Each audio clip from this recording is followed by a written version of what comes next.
వంట పట్టించుకొని ముందుకు సాగుతామని తెలియచేస్తూ మీ అందరి వద్ద సాదరంగా సవినయంగా సెలవు తీసుకుంటూ ఉన్నాను. శ్రీధర్ అన్న గారికి ధన్యవాదాలు. ఇదే తీర్మానాన్ని బలపరచవలసిందిగా తెలుగుదేశం పార్టీ క్యాడర్ నుంచి సుక్కా సాయిబాబుని మాట్లాడవలసిందిగా విజ్ఞప్తి.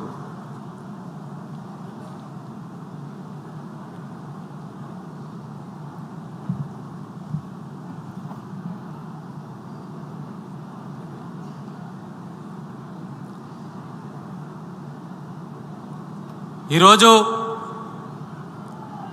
తెలుగుదేశం పార్టీ మహా పండుగ కార్యక్రమంలో భాగస్వాములుగా ఉండి మాట్లాడమని అవకాశం ఇచ్చినటువంటి గౌరవ పెద్దలకు నా పేరు చుక్కా సాయిబాబు, పశ్చిమ గోదావరి జిల్లా ఎస్ఎస్ఎల్ అధ్యక్షుని మరియు ఎక్స్ జడ్పీటీసీ.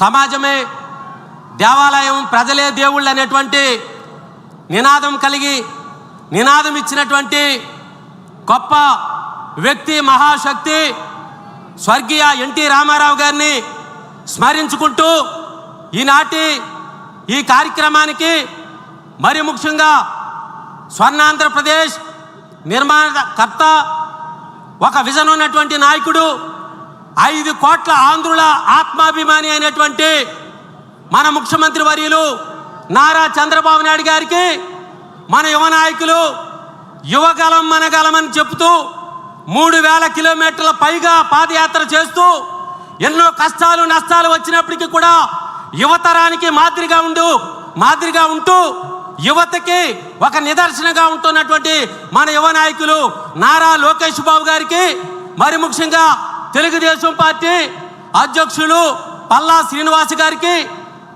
మా యొక్క శాసనసభ్యులు తణుకు నియోజకవర్గ శాసనసభ్యులు యంగ్ అండ్ డైనమిక్ లీడర్ ఆర్మీల రాధాకృష్ణ గారికి, అలాగే మా పశ్చిమ గోదావరి జిల్లా మంత్రివర్యులు నిమ్మల రామానాయుడు గారికి ప్రత్యేకమైనటువంటి ధన్యవాదాలు తెలియపరుచుకుంటూ, మరి ముఖ్యంగా ఈనాటి కార్యక్రమానికి విచ్చేసినటువంటి నా తెలుగుదేశం పార్టీ కుటుంబ సభ్యులందరికీ కూడా ప్రత్యేకమైనటువంటి ధన్యవాదాలు తెలియపరుచుకుంటున్నారు. ఎందుకంటే మరి ఈరోజు విద్యుత్ రంగంలో విప్లవాత్మకమైనటువంటి మార్పులు తీసుకురావాల్సినటువంటి గురుతర బాధ్యత ఒక్కరిపై ఆధారపడి ఉంది. అది ఎవరంటే మన ముఖ్యమంత్రి వర్యులు నారా చంద్రబాబు నాయుడు గారు. ఎందుకంటే 2014-19వ సంవత్సరంలో ముఖ్యమంత్రిగా ఆయన పనిచేసినప్పుడు దళితుల ఆరాధ్యదైవం, బడుగు బలహీన వర్గాల ఆశాజ్యోతి అయినటువంటి బాబు జగజీవన్ రావు గారి పేరుతో జగజీవన్ వెలుగు అనేటువంటి ఒక కార్యక్రమాన్ని వారు ప్రవేశపెట్టడం జరిగింది. బాబు జగజీవన్ వెలుగు జ్యోతి అనేటువంటి కార్యక్రమాన్ని ప్రవేశపెట్టడం దాని యొక్క ఉద్దేశం ఏంటంటే బడుగు బలహీన వర్గాలైనటువంటి ఎస్సీ ఎస్టీలకు ఉచితంగా విద్యుత్తును అందించాలని చెప్పి ఆ మహానుభావుడి పేరు ప్రవేశపెడితే దుర్మార్గ పాలన 19లో అధికారం వచ్చిన ఆ యొక్క వైఎస్ఆర్సీపీ అధికార పాలన మరి ఆ పేరును తీసివేయటం జరిగింది. మరి ముఖ్యంగా 2014-19లో ఉత్పత్తి సామర్థ్యము 9529 మెగావాట్లు మరి ఈ యొక్క రాష్ట్రం యొక్క విద్యుత్ ఉత్పాదన పెంచితే, మరి ముఖ్యంగా 19లో విద్యుత్ ఉత్పత్తి సామర్థ్యము 0గా ఉంది. ఎందుకంటే ఈ రోజు మనం చూసినట్లయితే 24 గంటలు కూటమి ప్రభుత్వం అధికారంలోకి వచ్చిన తర్వాత 24 గంటలు కూడా విద్యుత్తును, మేలైనటువంటి విద్యుత్తును ఇస్తున్నటువంటి ప్రభుత్వం కూటమి ప్రభుత్వం. గత ప్రభుత్వంలో సుమారు 9 సార్లు విద్యుత్ ఛార్జీలు పెంచడం జరిగింది. 9 సార్లు విద్యుత్ ఛార్జీలు పెంచి ప్రజలపై భారాన్ని మోపినటువంటి ప్రభుత్వం గత వైఎస్ఆర్సీపీ ప్రభుత్వం. సుమారు 1,29,530 కోట్లు రుణభారాన్ని విద్యుత్తుపై ఉంచి మరి గత ప్రభుత్వం చేసినటువంటి తప్పిదాల వల్ల గత ప్రభుత్వం విద్యుత్ వ్యవస్థని నిర్వియోగం చేయడం జరిగింది. మరి ముఖ్యంగా రీసెంట్గా మనం చూసినట్లయితే మన యువకాలం పాదయాత్రలో నారా లోకేష్ బాబు గారి దగ్గరికి అనేక మంది రైతులు, మహిళలు, విద్యార్థులు అనేక మంది తండోపతండాలుగా వస్తూ మరి యొక్క రైతే రాష్ట్రానికి వెన్నెముక, రైతే రాష్ట్రానికి వెన్నెముక. ఒక రాష్ట్రం అభివృద్ధి చెందాలన్నా వ్యవసాయ రంగంలో విప్లవాత్మకమైనటువంటి మార్పులు తీసుకురావాలి. అలాగే ఒక రాష్ట్రం అభివృద్ధి బాటలోనికి వెళ్ళాలంటే విద్యుత్ రంగంలో విప్లవాత్మకమైనటువంటి మార్పులు తీసుకురావాల్సినటువంటి ఆవశ్యకత ఉంది.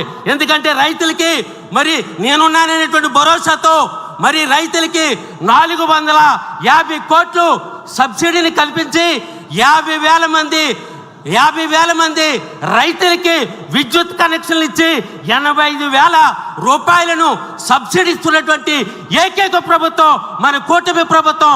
ఆ క్రెడిట్ అంతా మన చంద్రబాబు నాయుడు గారికి దక్కుతుందని ఈ సభాముఖంగా తెలియపరుచుకుంటూ, మన యొక్క ప్రభుత్వం మరి మన ప్రభుత్వంలో ఉన్నటువంటి విద్యా సంస్కరణలు ఒకసారి మనం చూసినట్లయితే మరి సోలార్ సిస్టమ్, ఈ సోలార్ సిస్టమ్ అనేటువంటిది బడుగు బలహీన వర్గాలకి మరి పూర్తిగా ప్రధానమంత్రి మోడీ గారి యొక్క సపోర్టుతో సోలార్ సిస్టమ్ ఎస్సీ ఎస్టీలకి ఉచితంగా మరి విద్యుత్తును అందించాలని, ఆ విద్యుత్తు సోలార్ సిస్టంలో ఏదైనా కొన్ని యూనిట్లు మనకు మిగిలితే అది ద్రవ్య రూపంలో మరలా మనకి ఇచ్చేటువంటి బాధ్యత, అలాగే బీసీలకు కూడా ప్రత్యేకమైనటువంటి సబ్సిడీని కల్పిస్తున్నటువంటి ఏకైక ప్రభుత్వం మన తెలుగుదేశం ప్రభుత్వం.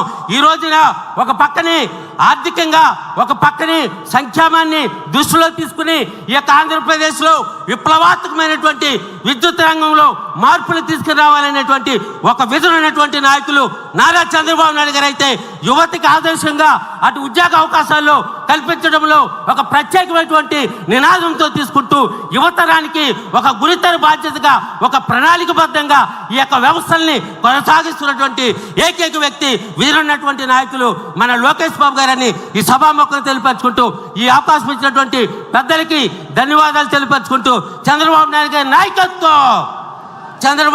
నాయకత్వం, మన యువ నాయకులు లోకేష్ బాబు గారి నాయకత్వం. Thank you very much. Saibabu గారికి ధన్యవాదాలు. గత ప్రభుత్వంలో నిర్వీర్యమైపోయినటువంటి సాగునీటి ప్రాజెక్టులని గౌరవ ముఖ్యమంత్రి గారి నాయకత్వంలో పరుగులు పెట్టిస్తున్నటువంటి సమగ్ర సాగునీటి ప్రణాళికలతో ఉజ్వల